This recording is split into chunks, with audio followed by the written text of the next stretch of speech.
বন্ধুরা, আমি এখন যে জায়গাটা দাঁড়িয়ে আছি এই জায়গাটা হচ্ছে গাজীপুর শালনার কারখানা বাজারের কাছে, রেলগেট সংলগ্ন। এবং এখান থেকে আপনি এটা একটা ভ্রমণের একটা প্লেস।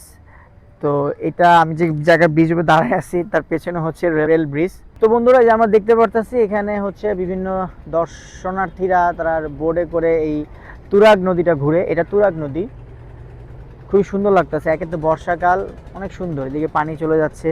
এবং এরকম ব্রিজের উপরে মানে আমি এরকম প্রথম আসলাম, এরকম ব্রিজ যেখানে এক পাশে হচ্ছে রেল লাইন আর এক পাশে মানুষের পায়ে হাঁটার রাস্তা দিয়ে দিয়েছে।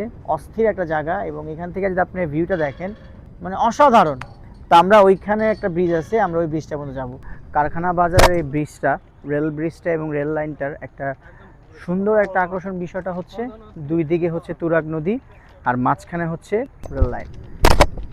এই রেল লাইনটার পথ ধরে যখন আপনি হাঁটবেন তখন আসলে এই দুই দিকের যে তুরাগ নদীর দৃশ্য দেখে আপনি মোহিত হবেন বা আপনার খুব ভালো লাগবে এই এনভায়রনমেন্টটা। এই জন্যই মানুষ এখানে বিকালবেলা ঘুরতে আসে। এছাড়া আপনি তুরাগ নদীতে বোট রাইড করতে পারবেন এবং পাশেই হচ্ছে রেস্টুরেন্টগুলো আছে। মানুষের যে বিনোদন নেওয়ার মতন যে একটা প্রাকৃতিক জায়গাগুলো, ওগুলো আমাদের শহর কেন্দ্রিকগুলা এগুলা নাই বললেই চলে। এই জন্য মানুষ এরকম যেখানেই গ্রামীণ বা ধরেন এরকম সুন্দর জায়গা দেখতেছে সেখানেই মানুষ বিনোদনের একটা জায়গা করে তৈরি করে নিচ্ছে। রেল লাইনের এই জায়গাতে আমরা যাচ্ছি, কিন্তু এটা হচ্ছে অবশ্যই যাওয়া ঠিক না, কারণ এটা খুব রিস্ক। কারণ যে কোনো সময় ট্রেন আসতে পারে। তো এটার ওই পাশটা ওয়াকওয়ে আছে, কিন্তু আমরা একটু চ্যালেঞ্জ নিয়ে এই রাস্তার উপরে যাচ্ছি। আর ভরসা আছে ইনশাআল্লাহ যে ট্রেন এখনো আসবে না। যেহেতু ট্রেন আসলে একটু হুইসেলের বা এরকম কিছু আছে। ম্যাক্সিমাম কত ফিট হবে? 50 ফিট তো হবে, আরো বেশি হবে। আরেকটা হচ্ছে কি, জীবনে চ্যালেঞ্জ না নিলে কখনো গেইন করা যায় না। চ্যালেঞ্জ আপনাকে নিতেই হবে লাইফে। সো আমরা এই ট্রেন লাইনের মাঝখানে দিয়ে যাচ্ছি আর একটা চ্যালেঞ্জ একটা অনুভব হচ্ছে যে কখন ট্রেনটা আসে এরকম কিছু।